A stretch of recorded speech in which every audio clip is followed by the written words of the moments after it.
प्रिय, एक व्यक्ति जो पूरी रीति से बिगड़ा हो, क्या उसके सुधरने की संभावना है क्या? ऐसा प्रश्न आपके मन में यदि है तो निश्चय है।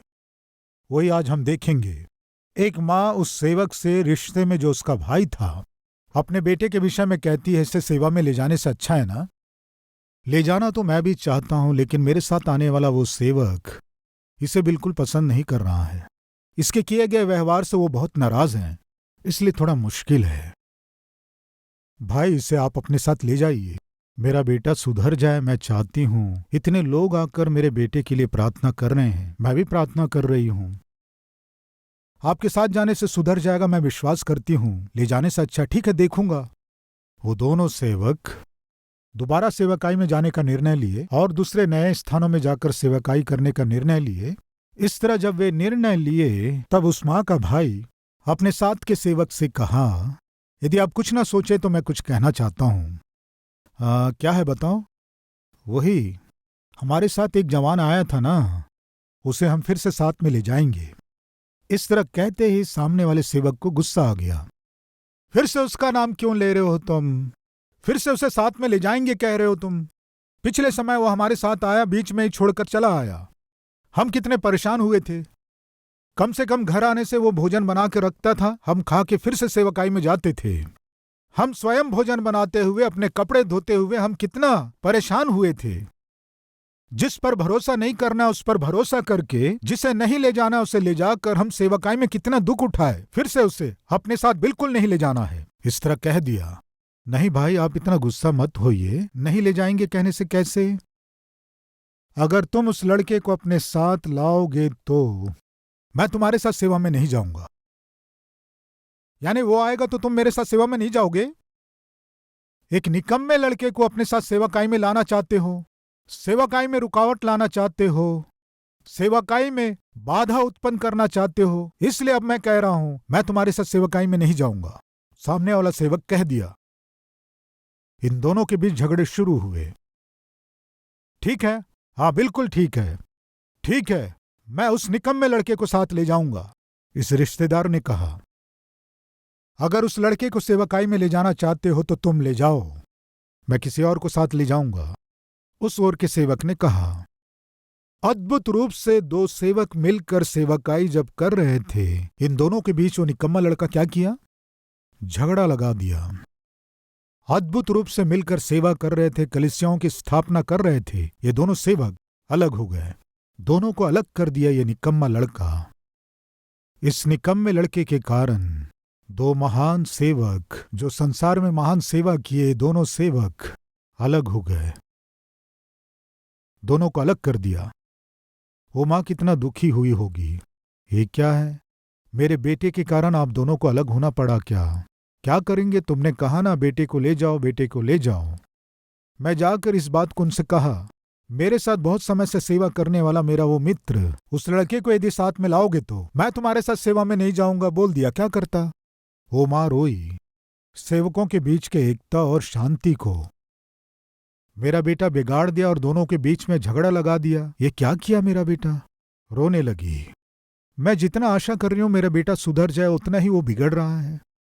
वो सेवा में उपयोगी बनना है, मैं जितना चाह रही हूं वो उतना ही बिगड़ता जा रहा है। मेरी प्रार्थनाओं का क्या हुआ? आंसू बहाई। दो महान सेवकों के बीच झगड़ा लगा दिया और दोनों सेवक अलग हो गए। उसके बाद वो दोनों कभी नहीं मिले। उसके बाद वो दोनों सेवक आपस में मिले हैं, इतिहास में दिखाई नहीं देता है। ये जवान लड़का उसी तरह बिना परवाह के, बिना दर्शन के, बिना मंजिल के जीता चला गया। उनके साथ सेवा में गया, लेकिन उसके बाद क्या किया कोई नहीं जानता। लेकिन एक दिन एक बुजुर्ग व्यक्ति प्रकट हुआ। बाल लंबे थे, दाढ़ी बड़ी हुई थी। वो दाढ़ी वाला व्यक्ति प्रकट हुआ। वो दाढ़ी वाला व्यक्ति एक दिन जब प्रचार कर रहा था, ये जवान सुना। वो वचन इस जवान के हृदय में काम किया। वचन फलवंत हुआ। वो जवान लड़का पश्चाताप किया। वो जवान लड़का मसीह को अपना उद्धारकर्ता ग्रहण किया। उस माँ की प्रार्थना सफल हुई। वो जैसे आशा की उसका पुत्र उद्धार पा लिया। पुराने और गंदे जीवन को छोड़ दिया। उस मां की आशा क्या थी कि मेरा पुत्र इन सेवकों के साथ सेवकाई में भाग ले और मैं इसे देख सकूं। इन सेवकों के साथ मेरा पुत्र सेवकाई में सामर्थ्य के साथ उपयोग किया जाए तो मैं देखना चाहती हूं। आज हमारे बीच कोई है क्या?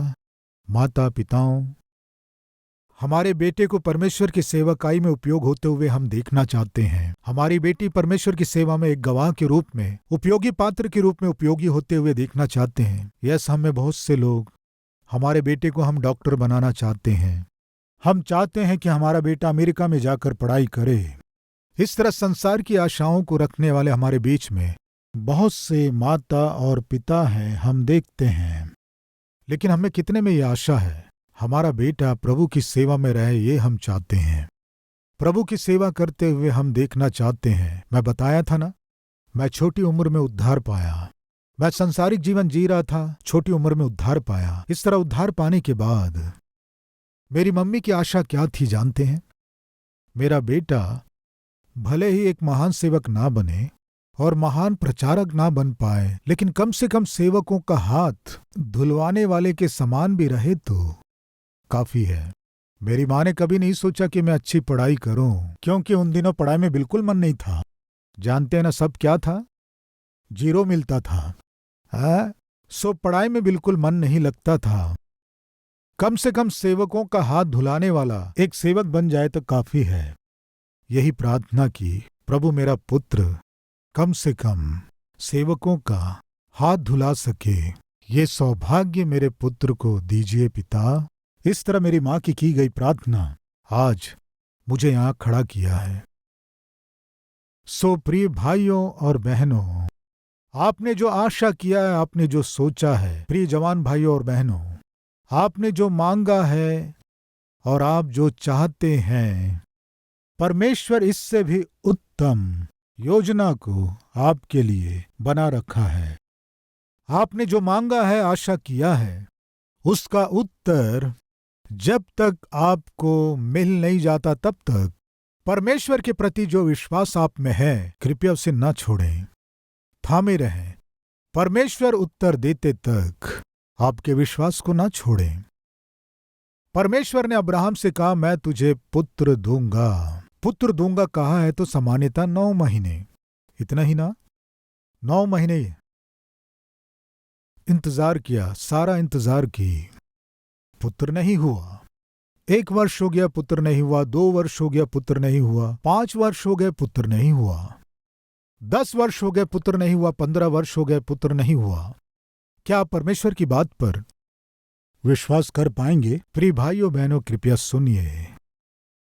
अब्राहम परमेश्वर पर विश्वास किया और वो उसके लिए धर्म गिना गया। विश्वास किया, परमेश्वर मुझसे कहा है। मेरा परमेश्वर झूठ बोलने वाला बिल्कुल नहीं है। मुझे पुत्र दूंगा कहा है तो निश्चय दे के रहेगा। विश्वास किया। 1 वर्ष हो गए, 2 वर्ष हो गए, 3 वर्ष हो गए, 10 वर्ष हो गए, 15 वर्ष हो गए। कोई आकर जब अब्राहम से पूछता था, अब्राहम पुत्र हुआ क्या? निश्चय पुत्र होगा। कब? जब परमेश्वर मुझे देना चाहेगा तब होगा। केवल यही कहता था, वो ऐसा नहीं कहता था, पता नहीं वो परमेश्वर कहाँ है, मैं कहीं था, मुझे बुलाया, भरोसा करके मैं आ गया। अभी तुम आकर जख्मों में नमक छींटने के समान, पुत्र हुआ कि नहीं, ये सब प्रश्न क्यों पूछ रहे हो? उसकी दया, क्या कर सकते हैं, हमारी किस्मत ऐसी है, क्या करें? इस तरह कहा सोच रहे हैं क्या? प्रिय, 24 वर्ष तक पुत्र नहीं हुआ, लेकिन अब्राहम परमेश्वर पर विश्वास किया। प्रिय सुनिए, अब्राहम जब 99 वर्ष का हुआ, अब्राहम, मैं सर्वशक्तिमान ईश्वर हूं, मैं तुम्हें संतान देने जा रहा हूं। इस तरह जैसे कहा, आपके जैसे ताली बजाया सोच रहे हैं, मुंह के बल गिरकर क्या किया? उनके पांव पर मुंह के बल गिरकर उनकी उपासना किया। 24 वर्ष बीत गए लेकिन विश्वास कम नहीं हुआ। प्रियो, कम नहीं होने देना है, यही कह रहा हूं। आपने जो मांगा, जो आशा किया, वो आपको सामने दिखाई ना दे और वो आपको दूर दूर तक दिखाई ना दे, तब भी निराश ना हो। मेरा परमेश्वर किसी भी हाल में झूठ बोलने वाला परमेश्वर नहीं है। झूठ बोलना उसे बिल्कुल नहीं आता है, भरोसा करें। अभी मेरा प्रश्न, जब आप प्रार्थना करते हैं, आंसू बहाते हैं, परमेश्वर से मांगते हैं, परमेश्वर आपसे उत्तर देने की प्रतिज्ञा किया क्या? परमेश्वर आपके जीवन की समस्याओं के लिए उत्तर के रूप में कोई समाधान या प्रतिज्ञा दिया है क्या? आपके पति के लिए, पत्नी के लिए, बच्चों के लिए या फिर नौकरी के लिए आप जो मांग रहे हैं उसके विषय में परमेश्वर कोई प्रतिज्ञा दिया क्या? बाइबल से दिया है तो हाथ दिखाएं। परमेश्वर मुझे वचन के द्वारा प्रतिज्ञा दिया है। Yes yes yes. उस प्रतिज्ञा को आप मजबूती के साथ थामे रहें। क्यों जानते हैं, प्रतिज्ञा करके उसे पूरा ना करे मेरा परमेश्वर मनुष्य नहीं है। निश्चित रूप से प्रतिज्ञा किया है तो वो परमेश्वर उसे पूरा करेगा, 100% पूरा करेगा। बिगड़े हुए जवानों के लिए उनके जीवन में कोई आशा है क्या? हमारे बीच कोई है क्या? मेरे लिए भी मेरी माँ इसी तरह रोती है, पास्टर जी, मैं बर्बाद हो रहा हूँ, बिगड़ रहा हूँ, ठीक से पढ़ाई नहीं कर रहा हूँ, मैं आज्ञा नहीं मान रहा हूँ, मैं ठीक से नौकरी में नहीं जाता हूँ, बुरे संगति में घूम रहा हूँ। मेरे माता पिता इन सब बातों के कारण दुखी होते हैं, रोते हैं। मेरी स्थिति भी आप जिस लड़के के विषय में कह रहे हैं वैसी ही है। मेरे घर आकर आप देखेंगे तो मेरी माँ मेरे लिए हमेशा रोती रहती है।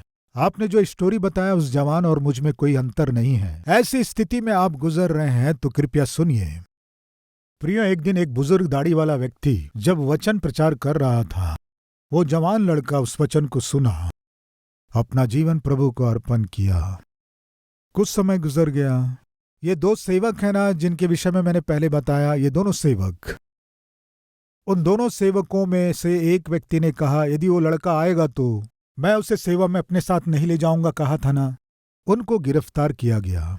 उन्होंने कोई गुनाह नहीं किया लेकिन उन्हें ले जाकर जेल में डाल दिया गया और बहुत जल्दी उस सेवक को मृत्यु दंड दिया जाएगा, ऐलान किया गया। वो सेवक अब कुछ ही दिनों में मरने वाला था। इस तरह मरने के समय में उस सेवक के एक शिष्य को पत्र लिखा।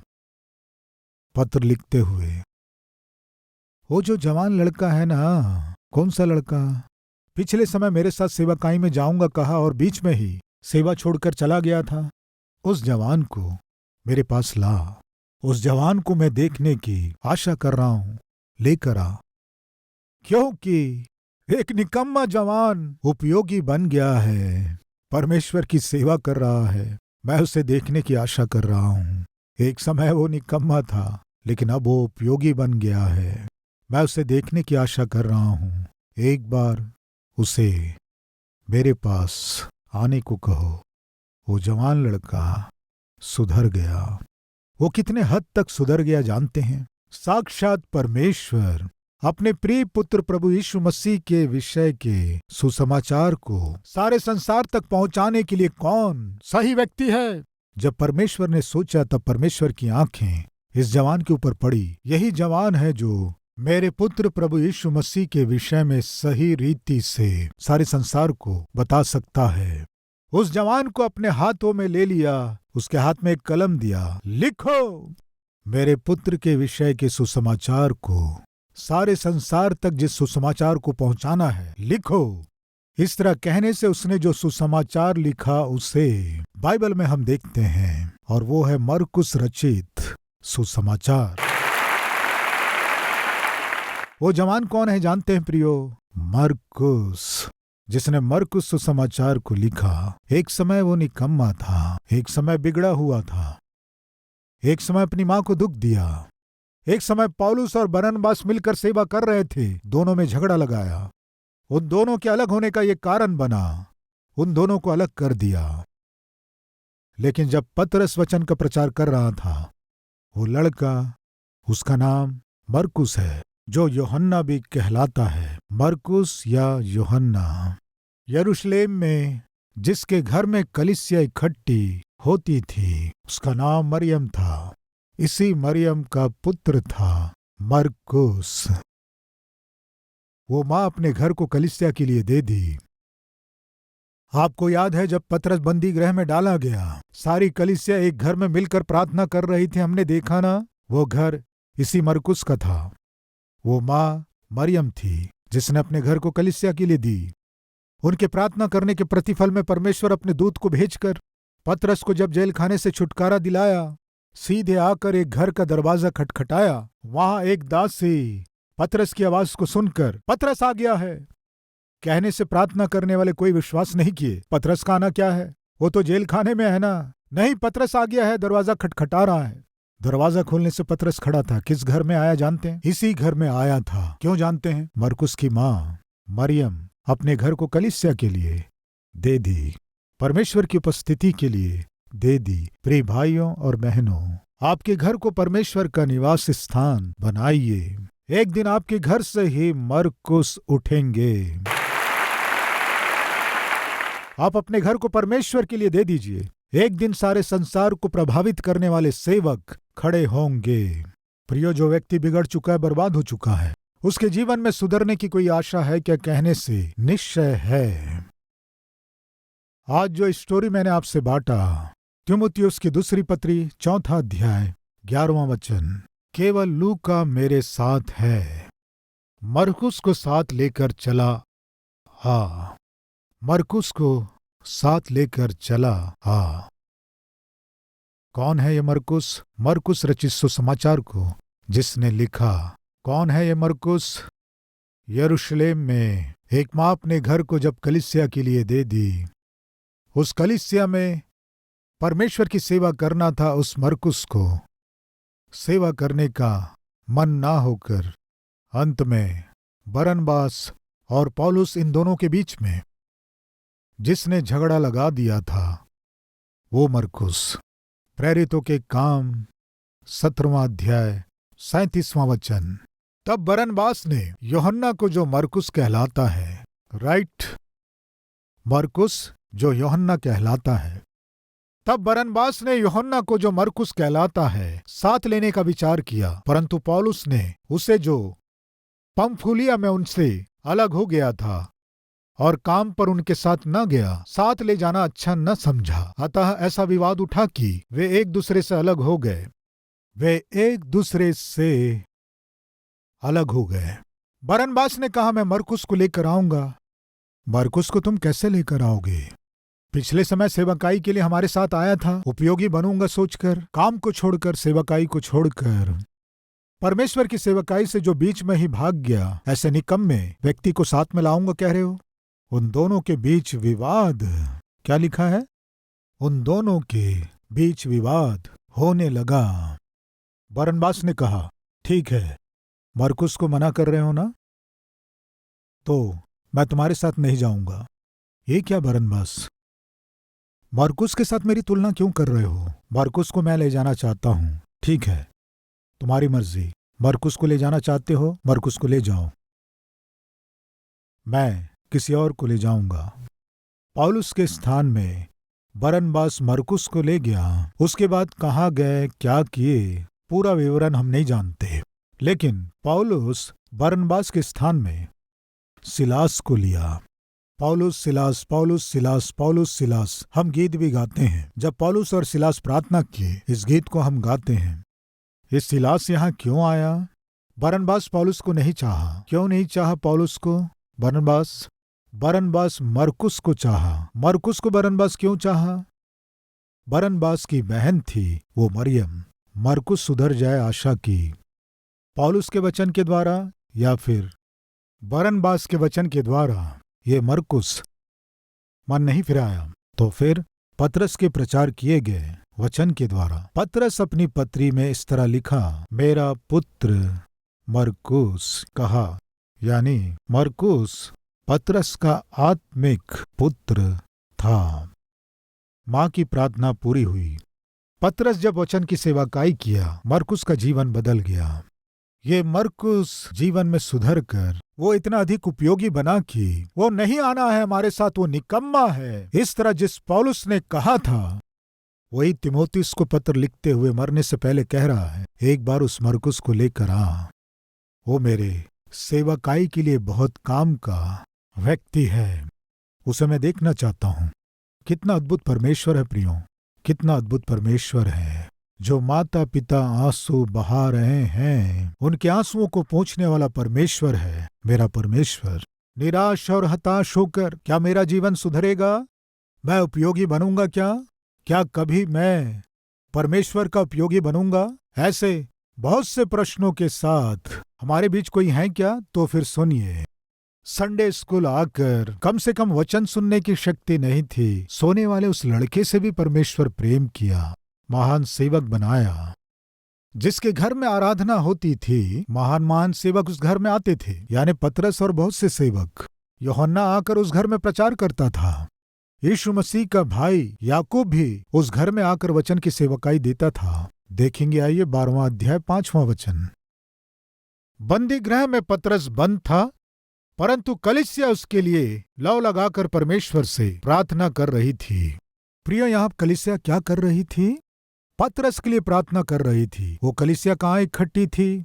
इसी मरियम के घर में इकट्ठी थी। यानी अर्थ क्या है? मरियम अपने घर को कलीसिया के लिए, आराधना के लिए दे दी। इसीलिए पतरस वहीं आया। यह जानकर वह उस यूहन्ना की माता मरियम के घर आया, जो मरकुस कहलाता है। वहां बहुत से लोग इकट्ठे होकर प्रार्थना कर रहे थे। आपको सारी घटना समझ में आ गई? मरकुस, जिसका नाम यूहन्ना भी था, उसकी मां ने जब अपने घर को कलीसिया के आराधना के लिए दे दी, पतरस, यूहन्ना, याकूब आते थे और सभी वचन की सेवकाई करते थे। लेकिन मरकुस के जीवन में कोई बदलाव नहीं आया। ऐसे समय में वो मां बहुत रोई। कम से कम सेवकों के साथ जाकर मेरा पुत्र सुधर जाएगा सोचकर सेवकों के साथ पुत्र को भेजने से बरनबास और पौलुस के बीच झगड़ा लगा दिया।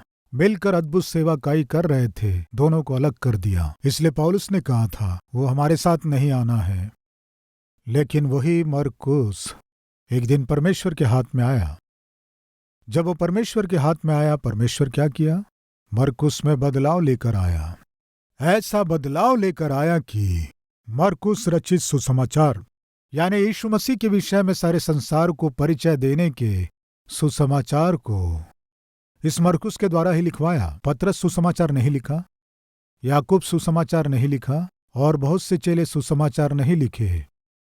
लूका यीशु मसीह का चेला नहीं था, मत्ती यीशु मसीह का चेला था, यूहन्ना यीशु मसीह का चेला था, मरकुस यीशु मसीह का चेला नहीं था। बाद में उद्धार पाया था। लेकिन 4 सुसमाचार हैं, मत्ती, मरकुस, लूका और यूहन्ना। इन चारों सुसमाचार में सबसे पहला सुसमाचार कौन सा है जानते हैं? मत्ती सुसमाचार नहीं, मरकुस का सुसमाचार। मरकुस का सुसमाचार लिखने के बाद ही मत्ती का सुसमाचार लिखा गया। यानी सारे संसार को यीशु मसीह के विषय के सुसमाचार को प्रकट करने के लिए परमेश्वर 12 चेलों में एक को भी नहीं चुना। सबसे पहले प्रकट करने के लिए किसे चुना? एक मां के किए गए आंसुओं से भरी प्रार्थना के प्रतिफल के रूप में अपने जीवन को परमेश्वर को सौंप चुके एक जवान के जीवन में परमेश्वर इस अद्भुत सौभाग्य को प्रदान किया। बिगड़े हुए क्या सुधर सकते हैं? निकम्मे लोग उपयोगी पात्र बन सकते हैं क्या? यस, ये संभव है। कितने निकम्मे ही क्यों ना हो, कितने बिगड़े हों, उन्हें सुधारने वाला परमेश्वर है। कितना कहने से जो आपको नहीं चाहते थे वे भी आपको चाहने लगे इतना। जिस परमेश्वर से आप दूर हो गए वही परमेश्वर, मुझे तुम्हारी आवश्यकता है, तुम्हें मेरे लिए उपयोगी बनना है। प्रिय भाइयों और बहनों, क्या आप बिगड़ रहे हैं, बर्बाद हो रहे हैं, परमेश्वर से दूर हो गए हैं, मन मर्जी से जी रहे हैं क्या? लेकिन आज आपके मन में एक इच्छा है क्या? मुझे भी उपयोगी पात्र बनना है, मुझे भी सफल बनना है। जो लोग मुझे देखकर घृणा किए, जो लोग मुझे देखकर नहीं बोले, जो लोग मेरे विषय में बुराई किए, वे ही लोग मेरे विषय में महान बातें कर सके, मेरा जीवन बदलना, ऐसा आप चाह रहे हैं क्या? ये सब संभव है। कैसे? आज आप अपने जीवन को जिस हाल में उसी हाल में यदि यीशु के हाथ में सौंपेंगे तो वो प्रभु आपके जीवन को उत्तम रूप में बदलने के लिए सक्षम है। फिर क्या आज आप अपने जीवन को प्रभु को सौंपेंगे? हाँ कहने वाले हैं तो मेरे साथ मिलकर प्रार्थना करेंगे। आइए प्रार्थना में सहभागी हों। मैं चाहता हूँ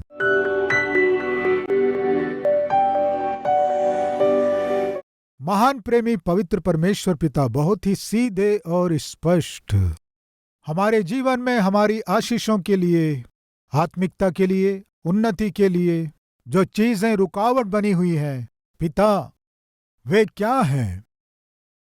बहुत ही सीधे और स्पष्ट आप हमसे बताएं। और उसी समय बिगड़े हुए जवानों को क्या सुधरने की आशा है? इस प्रश्न के उत्तर में बड़े ही स्पष्ट रूप से हर एक जन से पिता आप मरकुस के द्वारा बात किए।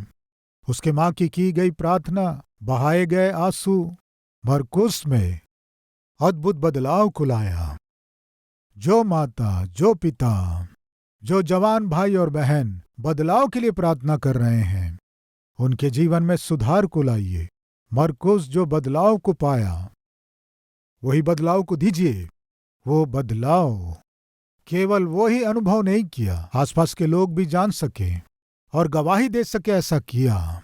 जिस पौलुस ने कहा मुझे मरकुस नहीं चाहिए, लेकिन बाद में वही पौलुस मरकुस को लेकर आओ, वो मेरे लिए काम का है। पिता जो पहले नहीं चाहे वे ही चाहने लगे, इतना बदलाव हम में लेकर आइए। आज जितने लोग अपना जीवन आपको सौंप रहे हैं, उनके जीवन में आप प्रवेश कीजिए, जयवंत जीवन दीजिए और आपके नाम की महिमा लीजिए। यीशु के नाम से मांगते हैं पिता, आमीन। प्रिय मित्रों, यदि आप इस संदेश के द्वारा सच में आशीष पाए हैं तो लाइक कीजिए, बहुत से लोगों को शेयर कीजिए और साथ ही साथ एक कमेंट के द्वारा अपने राय को दीजिए, मैं चाहता हूं। फिर मिलेंगे, तब तक के लिए शलोम।